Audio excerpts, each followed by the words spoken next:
Hello everyone, welcome back to all of you. कैसे हैं आप लोग? बढ़िया। चलिए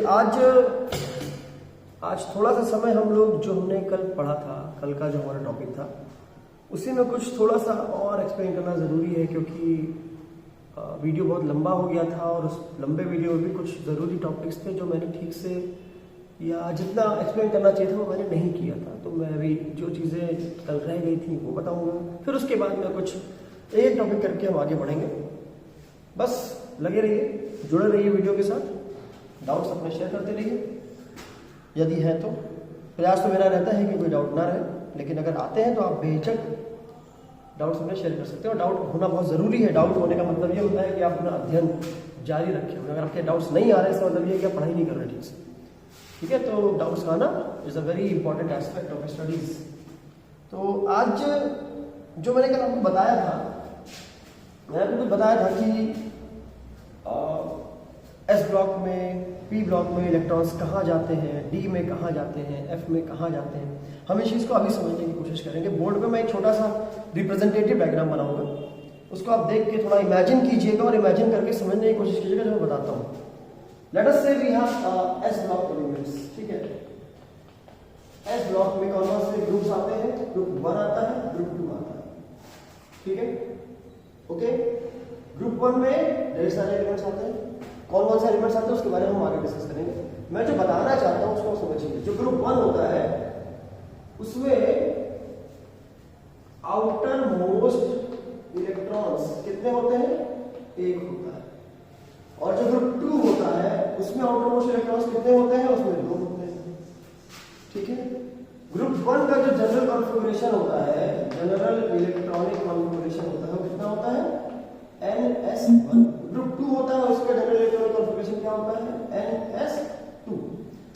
ये सारी चीजें हम कल दूसरे ग्रुप में डिस्कस कर चुके हैं। अभी आप समझने की कोशिश मैं जो बता रहा हूं, अगर ये एस ब्लॉक एलिमेंट्स है या कोई भी एस ब्लॉक एलिमेंट हमारे सामने आता है, चाहे वो ग्रुप 1 का हो या ग्रुप 2 का हो, और उसके अगर हम उस एलिमेंट के एटम के बारे में अगर हम इमेजिन करें, अपने दिमाग में एक इमेज बनाने की कोशिश करें और सोचें कि मान लेते हैं ये उस पर्टिकुलर किसी भी एलिमेंट का ये न्यूक्लियस है, ठीक है? ये न्यूक्लियस है। Let us assume that this is the nucleus of any atom, okay? And these are the shells in which the electrons are located. Suppose this is the outermost shell, okay? तो जो s block elements होते हैं उनमें जो last electron जाता है electronic configuration करने पर, तो जो लास्ट इलेक्ट्रॉन होता है, it always goes to the what?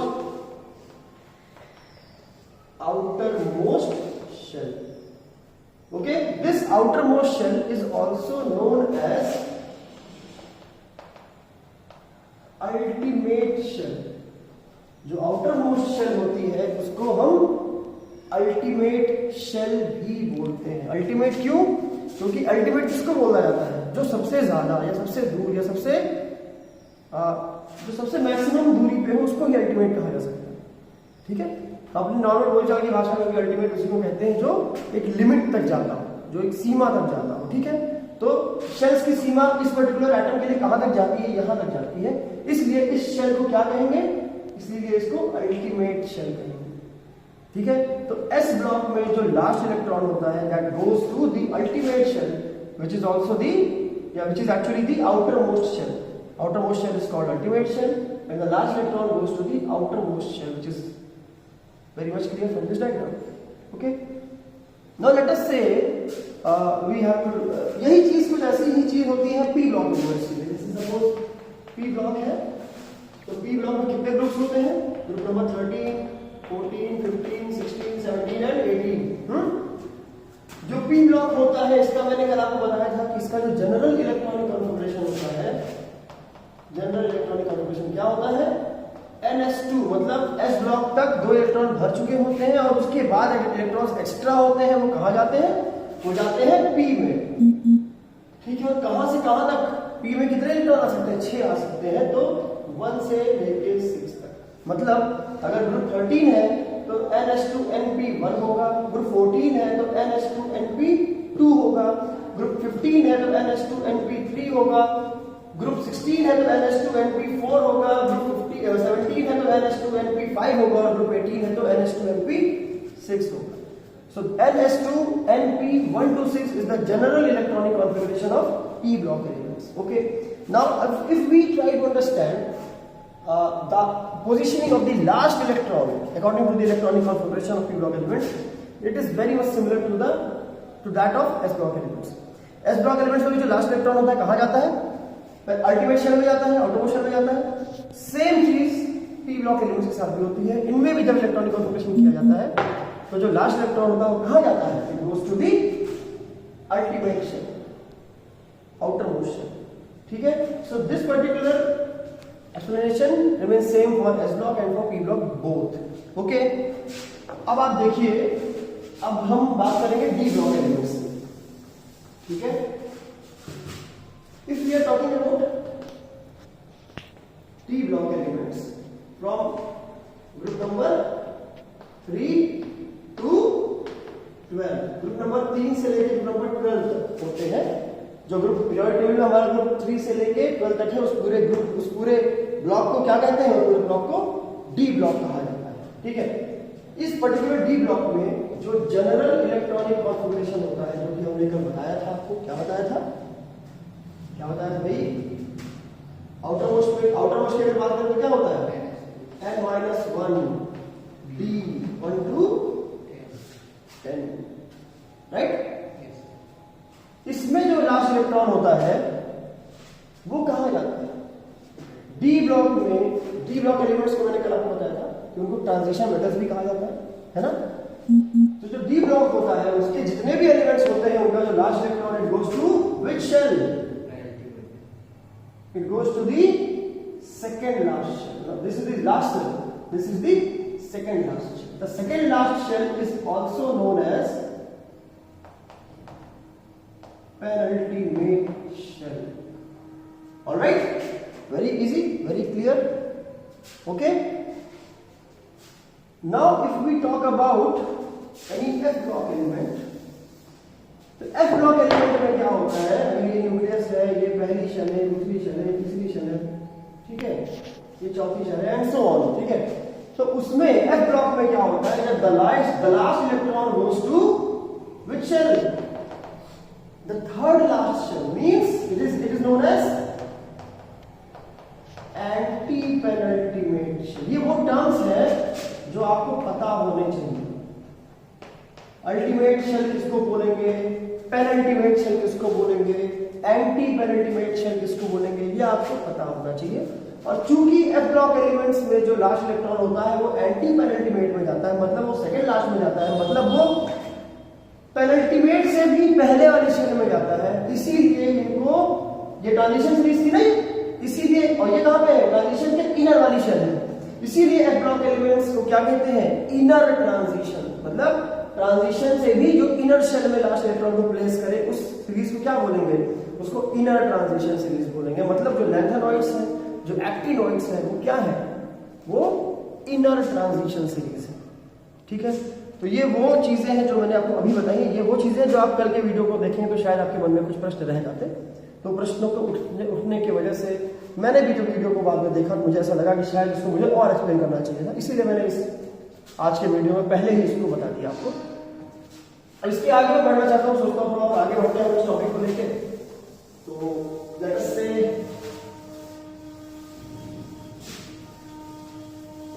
देखिए, आप लोग अगर इस पर्टिकुलर चैप्टर को समझना चाहते हैं तो आपको बहुत कुछ जो बुक में लिखा है उसको तो आप पढ़ेंगे ही. उसके अलावा बहुत कुछ आपको अपने फ्रेम ऑफ माइंड में इमेजिन भी करना पड़ेगा. क्योंकि आप जब इमेजिन करोगे तो आपको आइडिया लगेगा कि एटम में इंटरनल अरेंजमेंट कैसा होता है और उस इंटरनल अरेंजमेंट की वजह से एक एलिमेंट से दूसरे एलिमेंट की तरफ जाते हुए किस तरह से उनका बिहेवियर, उनकी प्रॉपर्टीज वेरी करती है, किस तरह उनकी जो पीरियोडिसिटी होती है वो किस तरह से देखने को मिलती है. ठीक है. और इसी इमेजिनेशन और इसी ऑब्जर्वेशन के आधार पर हम इस पूरे चैप्टर को समझ लेंगे. बहुत ही आसान है, बहुत ही ईजी है और बहुत ही इंपॉर्टेंट भी है, क्योंकि इसके आधार पर ही आगे के बहुत सारे कॉन्सेप्ट्स आपको पढ़ने पड़ेंगे. तो ये समझना आपके लिए उतना ही महत्वपूर्ण है. ठीक है. तो अभी हम थोड़ा आगे बढ़ते हैं. मेरे सामने आपकी क्लास 11th की एनसीईआरटी बुक है. मैं टॉपिक वाइज आपको लेके आगे बढ़ता हूँ, एक एक टॉपिक लेके.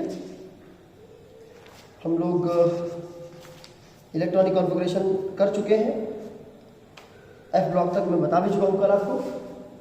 आज मैं आपको ये भी बताना चाहता हूँ कि जो आपकी पीरियोडिक टेबल है,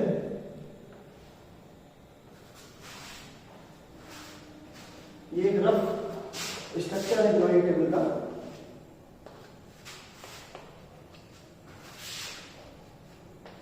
ठीक है, ये अलग अलग ब्लॉक्स मैंने ड्रॉ कर दिए हैं। आप देख के समझ रहे हैं मैं क्या बताना चाहता हूँ। ये आपका एस ब्लॉक है, ये डी ब्लॉक है, ये कौन सा है, ये डी ब्लॉक है, और यहाँ पे क्या है, ये आपका एफ ब्लॉक है। ठीक है, इस पर्टिकुलर पीरियोडिक टेबल में जब कभी भी हम लेफ्ट साइड से राइट साइड की तरफ जाते हैं तो इस तरफ कैसा नेचर ज्यादा प्रोमिनेंट होता है, इस तरफ मेटालिक नेचर बहुत ज्यादा प्रोमिनेंट होता है। और जैसे जैसे हम लेफ्ट से राइट की तरफ जाते हैं वैसे वैसे ये मेटालिक नेचर घटता चला जाता है, कम होता चला जाता है। ठीक है, metallic nature what decreases on moving from the left to the right of the modern periodic table। Okay, तो अगर मेटालिक नेचर घट रहा है इधर से इधर, तो नॉन मेटालिक नेचर कैसे होगा भाई? मतलब इस तरफ क्या है हमारे पास, इस तरफ हमारे क्या है भाई, जो पीरियोडिक टेबल का एक्सट्रीम राइट पोजीशन है उस तरफ most of the elements are non metals. हालांकि आपको ये भी पता होना चाहिए कि जो पीरियोडिक टेबल में जितने एलिमेंट्स हमारे सामने हैं उसमें अधिकांश एलिमेंट्स मेटल्स ही हैं, सबसे ज्यादा मेटल्स ही हैं। गिने चुने कुछ एलिमेंट्स यहां पर ऐसे हैं जो कैसे हैं, जो मेटलॉइड्स। ठीक है, ओके, तो पी ब्लॉक में ही हमारे पास कुछ नॉन मेटल्स हैं, ये वाले, मतलब ये एक जो ऐसे एक बनता है, एक लाइन बनती है, उसके इस तरफ के जो एलिमेंट्स हैं वो नॉन मेटल्स हैं, उसके कुछ एलिमेंट्स इस तरफ के कैसे हैं, मेटल्स हैं, और उनके बाकी इस तरफ सारे जो एलिमेंट्स ये सारे कैसे हैं, ये सारे metals. These are metals, these are few of them like germanium and silicon, few of them are metalloids, okay, and very few of the elements like the noble gases, halogens, okay, एक hydrogen नीचे छोड़ के, helium को छोड़ के बाकी सारे के सारे कैसे हैं, नॉन मेटल्स। ऑक्सीजन ग्रुप 16 में भी ऑक्सीजन, सल्फर, सेलेनियम, ये सब क्या है, ये सब नॉन मेटल्स हैं। ऑलराइट, तो इस चीज को आपको समझ, हालांकि सेलेनियम मेरे ख्याल से कुछ मेटलॉइडिक कैरेक्टर भी है उसके अंदर, लेकिन हम इसको समझे metallic character, non metallic character, metalloid, ये क्या है। ये खाली रटने की चीजें नहीं है कि आपने दिमाग में बिठा लिया कि पीरियोडिक टेबल में लेफ्ट साइड में एलिमेंट्स है तो मेटल्स है, राइट साइड में है तो नॉन मेटल्स है, थोड़े से कुछ एलिमेंट्स बीच में आते हैं वो मेटलॉइड्स हैं। ये खाली रटने की चीज नहीं, इसमें आपको समझना, आपको ये आपके मन में प्रश्न उठना चाहिए कि मेटेलिक नेचर होता क्या है, नॉन मेटेलिक नेचर होता क्या है, मेटलॉइडिक नेचर होता क्या है। ठीक है, तो मेटेलिक नेचर किसको बोलते हैं, व्हाट इज अ मेटल। आपने पढ़ा होगा क्लास 10th में भी एक चैप्टर था आपका metals and non metals, class 10th में आपका साइंस के बुक में चैप्टर 3 था मेरे ख्याल से, मेटल्स एंड नॉन मेटल्स। उसमें आपने पढ़ा होगा मेटल्स किसको बोलते हैं। तो आपको इस लेवल पर ये आइडिया होना चाहिए कि हम कैसे एलिमेंट को मेटल बोल सकते हैं।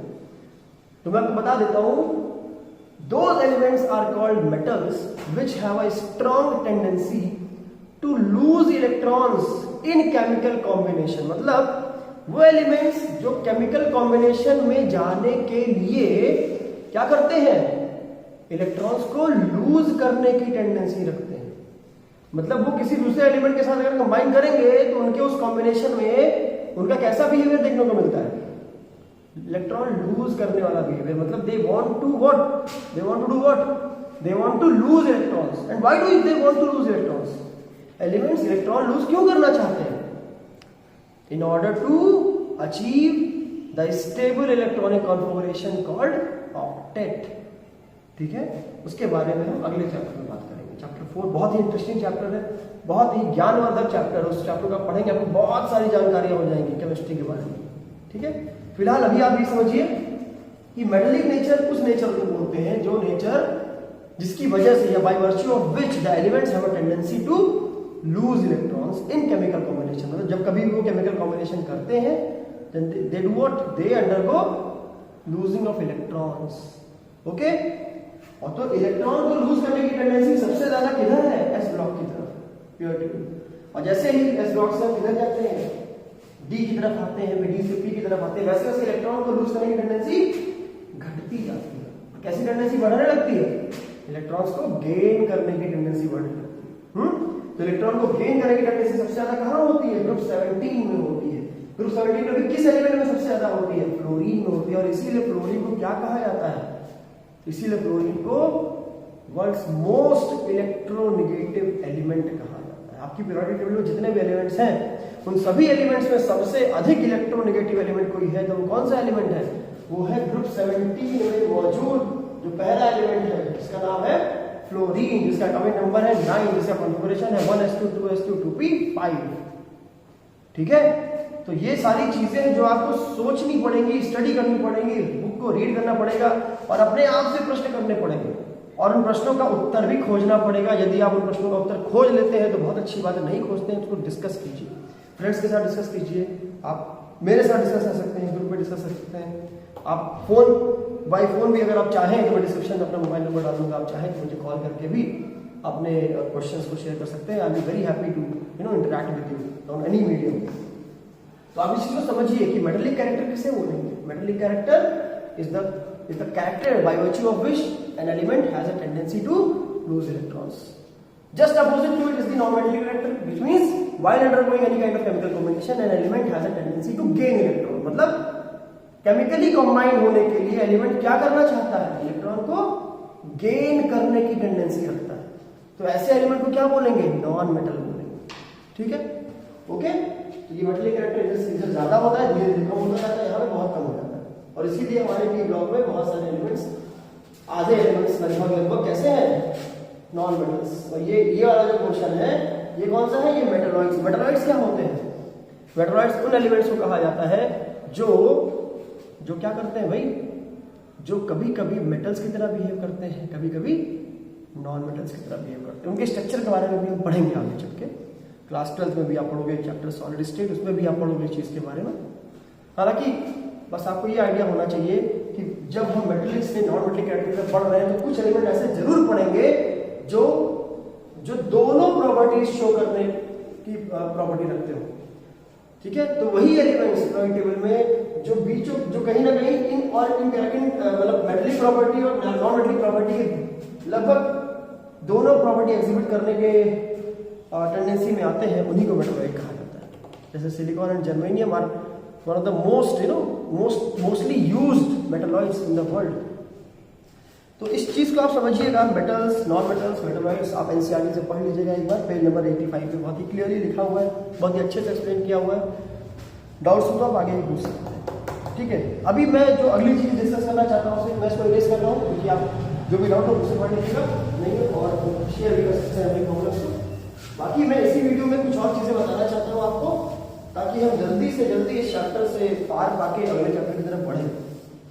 Okay, so the next thing that we want to study is periodic trends. Okay, periodic trends in properties. जैसे अभी हमने एक प्रॉपर्टी के बारे में डिस्कस किया, कौन सी property? Metallic and non metallic property. मैंने बताया कि हम पीरियोडिक टेबल में लेफ्ट से राइट जाते हैं तो क्या होता है? मेटलिक नेचर घटता चला जाता है। तो उसी तरीके से ढेर सारी मेटलिक नेचर के अलावा ढेर सारी अन्य प्रॉपर्टीज होती हैं जो पीरियोडिकली चेंज होती है, मतलब पीरियोडिसिटी दिखाती है। उन प्रॉपर्टीज को हम एक एक करके स्टडी करेंगे। सबसे पहला है एटॉमिक रेडियस। मैं शॉर्ट में बता रहा हूं, एनसीईआरटी से रीड कर लीजिएगा, बहुत आसान है। तो व्हाट इज एटॉमिक रेडियस? अपने शब्दों की भाषा में एटॉमिक रेडियस किसको बोलते हैं भाई? जो एटम है उसका जो रेडियस है उसका एटॉमिक रेडियस बोलते हैं। अब एटम और उसका रेडियस कहने को तो बहुत आसान है, लेकिन क्या इतना आसान होता है पता करना? It is not at all that easy to determine the exact atomic radius of elements. So what is atomic radius? Atomic radius is actually the distance of the nucleus from the outermost electron of an atom. किसी भी atom का जो outer most electron होता है free state में atom है, उसका outer most electron उसके न्यूक्लियस से जितनी दूरी पर है उसी को एटॉमिक रेडियस बोलते हैं। तो ये हमारा न्यूक्लियस है और ये हमारा आउटर मोस्ट इलेक्ट्रॉन है, तो इसी दूरी को क्या कहा जाता है? एटॉमिक रेडियस कहा जाता है। ओके, और इसके बारे में हम लोग पहले भी डिस्कस कर चुके हैं। ये एटॉमिक रेडियस लगभग 10⁻⁻10 मतलब एंगस्ट्रॉम के ऑर्डर का होता है। न्यूक्लियर रेडियस फर्मी के ऑर्डर का होता है, इसके बारे में डिस्कस कर चुका हूं आपके साथ में। तो एटम फ्री स्टेट में, अगर ये न्यूक्लियस है और ये क्या है? आउटर मोस्ट इलेक्ट्रॉन है, तो इनके बीच की जो दूरी होती है, सपोज इलेक्ट्रॉन इस तरीके से रिवॉल्व कर रहा है, हालांकि फिक्स्ड ऑर्बिट नहीं होती, हमने चैप्टर में पढ़ा हुआ है कि किसी भी माइक्रोस्कोपिक ऑब्जेक्ट का फिक्स्ड ऑर्बिट नहीं होता, लेकिन हम अजम्पशन कर रहे हैं कि अगर ये पर्टिकुलर इस एटम का सरकमफेरेंस है और ये उसका आउटर मोस्ट इलेक्ट्रॉन है, तो जो आउटर मोस्ट इलेक्ट्रॉन होता है उसकी न्यूक्लियस की दूरी को ही एटॉमिक रेडियस कहा जाता है। चलिए, ये तो आप समझ गए एटॉमिक रेडियस क्या होता है। अब आप ये मुझे बताइए कि पीरियोडिक टेबल में जब हम लेफ्ट से राइट जाते हैं तो एटॉमिक रेडियस पे क्या फर्क पड़ता है? एटॉमिक रेडियस जैसे पीरियोडिक टेबल का ये लेफ्ट साइड है, ठीक है, और ये इधर पीरियोडिक टेबल का राइट साइड है। तो जैसे जैसे हम लेफ्ट से राइट की तरफ मूव करते हैं पीरियोडिक टेबल में, एटॉमिक रेडियस से क्या होना चाहिए भाई? बढ़ना चाहिए कि घटना चाहिए? बढ़ना चाहिए। बिल्कुल गलत। एटॉमिक रेडियस जैसे जैसे हम पीरियोडिक टेबल में लेफ्ट से राइट जाते हैं एटॉमिक रेडियस घटता है, एटॉमिक रेडियस रिड्यूस होता है। रिड्यूस क्यों होता है? रिड्यूस इसलिए होता है बेटा क्योंकि देखो, समझो इस चीज को। सपोज ये न्यूक्लियस है, मैं वही कह रहा था थोड़ी देर पहले कि आपको इमेजिन करना पड़ेगा। अपने फ्रेम ऑफ माइंड में इमेजिनेशन कीजिए कि एक न्यूक्लियस है एटम का और उसका आउटर मोस्ट शेल है, उसके इलेक्ट्रॉन्स हैं उसमें, और जैसे जैसे हम पीरियोडिक टेबल में लेफ्ट से राइट जाएंगे वैसे वैसे नंबर ऑफ इलेक्ट्रॉन्स बढ़ेंगे कि नहीं बढ़ेंगे? आप बताइए, बढ़ेंगे। नंबर ऑफ इलेक्ट्रॉन्स जैसे जैसे हम लेफ्ट से राइट जाएंगे वैसे वैसे बढ़ते जाएंगे। जैसे जैसे नंबर ऑफ इलेक्ट्रॉन्स शेल्स में बढ़ेंगे वैसे वैसे न्यूक्लियस में नंबर ऑफ प्रोटॉन्स भी तो बढ़ेंगे। तो मतलब जो पॉजिटिव चार्ज है वो बढ़ रहा है, जो नेगेटिव चार्ज है उसका भी मैग्नीट्यूड बढ़ रहा है। तो अगर पॉजिटिव चार्ज का मैग्नीट्यूड नेगेटिव चार्ज का मैग्नीट्यूड बढ़ेगा तो दोनों के बीच में क्या होगा? अनलाइक चार्जेस क्या करते हैं? अट्रैक्शन करते हैं। तो जब पॉजिटिव चार्ज का मैग्नीट्यूड न्यूक्लियस में बढ़ता जा रहा है क्योंकि इलेक्ट्रॉन बढ़ रहे हैं, इलेक्ट्रॉन बढ़ेंगे तो प्रोटॉन भी तो बढ़ेंगे। जब एक एटम से दूसरे एटम की तरफ बढ़ोगे तो एटॉमिक नंबर बढ़ेगा, एटॉमिक नंबर बढ़ेगा तो नंबर ऑफ प्रोटॉन्स न्यूक्लियस में बढ़ेंगे और साथ ही साथ नंबर ऑफ इलेक्ट्रॉन्स शेल्स में बढ़ेंगे। तो शेल्स में इलेक्ट्रॉन बढ़ रहा है मतलब नेगेटिव चार्ज बढ़ रहा है, न्यूक्लियस में प्रोटॉन बढ़ रहा है मतलब पॉजिटिव चार्ज बढ़ रहा है। तो दोनों अपोजिट चार्जेस का मैग्नीट्यूड बढ़ता चला जा रहा है जब आप लेफ्ट से राइट की तरफ जा रहे हो, ठीक है। और ऐसा करते समय जब ऐसा होगा तो क्या देखने को मिलेगा भाई कि जो लेफ्ट वाला एटम था, एलिमेंट का एटम था, उसमें पॉजिटिव और नेगेटिव चार्जेस में अट्रैक्शन कम था, और जैसे आगे बढ़े वैसे क्या देखने को मिला? प्रोटॉन्स बढ़ गए, इलेक्ट्रॉन्स बढ़ गए, अट्रैक्शन और बढ़ गया। तो जब अट्रैक्शन बढ़ जाएगा तो एटॉमिक साइज पे क्या फर्क पड़ेगा? श्रिंकेज का फर्क पड़ेगा, श्रिंक होगा। मतलब when we move from left to right in the periodic table, the atomic size decreases, the atomic size shrinks. This is the simple logic. Now the reason, जो टेक्निकल शब्द कहा जाता है उसको कहते हैं ENC की वजह से ऐसा होता है। ENC means effective nuclear charge. Sorry, okay. जैसे जैसे न्यूक्लियस का इफेक्टिव न्यूक्लियर चार्ज बढ़ने लगता है वैसे वैसे न्यूक्लियस की क्षमता बढ़ने लगती है इलेक्ट्रॉन्स को अपनी तरफ खींचने की, और जैसे जैसे इलेक्ट्रॉन्स को अपनी तरफ खींचना शुरू कर देता है वैसे वैसे शेल्स न्यूक्लियस के करीब आने लगती हैं और लेफ्ट से राइट जाने पर ये श्रिंकेज ज्यादा देखने को मिलती है। और हमें क्या देखने को मिलता है, लेफ्ट से राइट जाने पर एटम्स का साइज एक ही सीरीज में, मतलब एक ही पीरियड में एटम्स का साइज घटता है। ठीक है, तो एटॉमिक साइज का पीरियोडिक टेबल में लेफ्ट से राइट जाने पर क्या प्रभाव पड़ता है वो आप समझ गए होंगे। Whenever we move from left to right in a period of the periodic table, the atomic size decreases. Why? Because of increase in the ENC, increase in the effective nuclear charge. All right? Is that clear?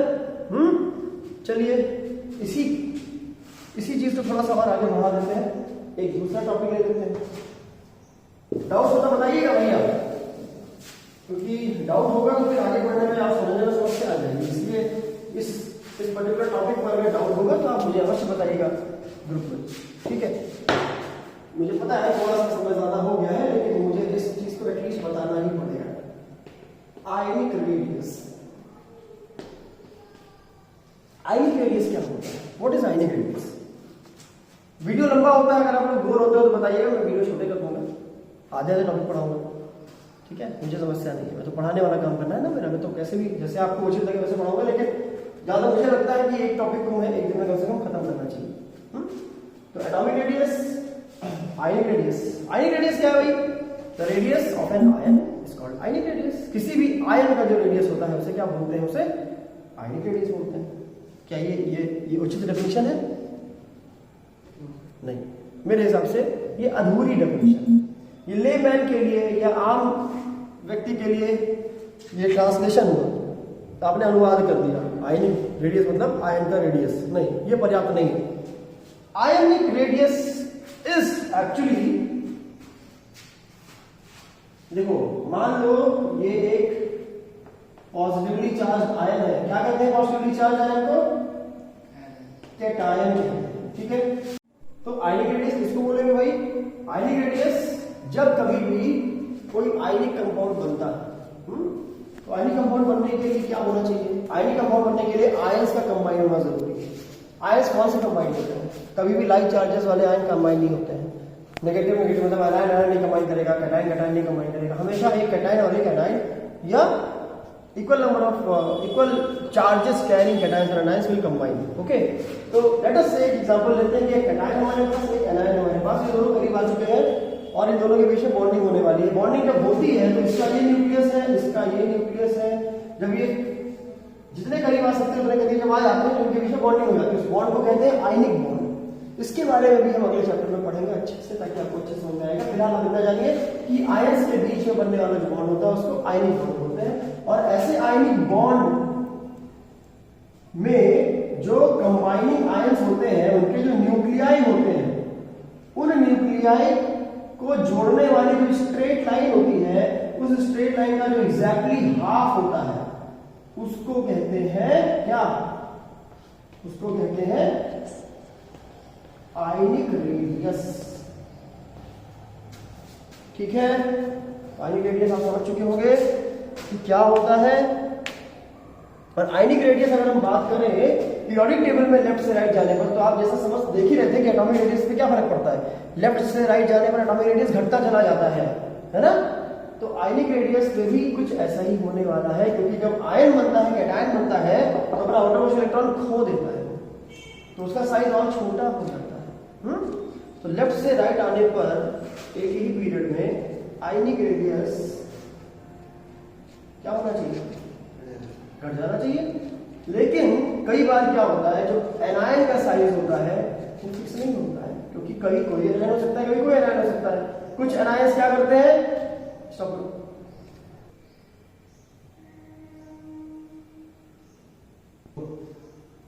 तो आप ionic radius समझ चुके होंगे किसको बोलते हैं। ठीक है, पीरियोडिक ट्रेंड भी आयनिक रेडियस का उसी तरह से वैरी करता है जिस तरह से एटॉमिक रेडियस वैरी करता है, लेकिन अंतर कब आ जाता है? जब आयंस बदल जाते हैं। एक ही तरह के आयन के लिए, मतलब एक ही तरह के एन आयन के लिए ionic radius will follow the same trend as that of atomic radius. ठीक है भैया, तो ये आपके दो टॉपिक्स हो गए हैं आज के इस वीडियो में, और ज्यादा मैं ऐड नहीं करना चाहता हूँ, नहीं तो बहुत लंबा वीडियो हो जाएगा और आप बोर हो जाओगे समझते सोचते। पता नहीं आपको समझ में आ रहा है नहीं आ रहा है तो आपके कमेंट्स, लाइक्स और जो कुछ भी आपका रिस्पॉन्स है उससे पता चलेगा। लेकिन आशा करता हूँ कि आपको समझ में आ रहा हो, नहीं आ रहा हो तो प्लीज़ अपनी समस्या बताएं, अपने डाउट्स को शेयर करें। कल हम इसी से कंटिन्यू करेंगे। अगला जो वीडियो आएगा that will be ionization therapy, उसके बारे में हम नेक्स्ट वीडियो में विल डिस्कस ये होती क्या है और पीरियोडिक ट्रेंड इसका क्या है। पीरियोडिक टेबल में ये लेफ्ट से राइट जाने पर या ऊपर से ग्रुप में ऊपर से नीचे आने पर इसका ट्रेंड कैसा होता है, will discuss about it in the next video. चलिए, till then take care and see you tomorrow.